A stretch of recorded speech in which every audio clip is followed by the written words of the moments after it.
بسم اللہ الرحمن الرحیم۔ السلام علیکم۔ خواب میں مٹھائی دیکھنا کیسا ہے؟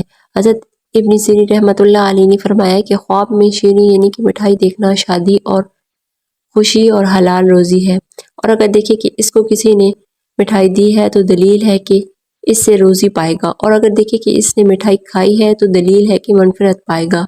حضرت ابراہیم کرمانی رحمۃ اللہ علیہ نے فرمایا کہ خواب میں مٹھائی خوبصورت کنیز ہے، اور اگر دیکھے کہ مٹھائی سفید ہے تو دلیل ہے کہ وہ پارسا ہوگا، اور اگر مٹھائی سرخ ہے تو دلیل ہے کہ وہ بدمست اور عیش پسند ہوگا، اور اگر زرد ہے تو بیمار صفت کنیز پر بھی دلیل ہے۔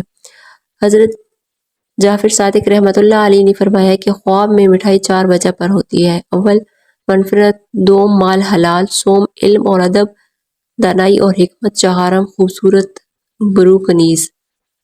تو یہ تھی خواب میں مٹھائی دیکھنے کی تعبیر۔ ملتے ہیں نیکسٹ ویڈیو میں، تب تک کے لیے اللہ حافظ۔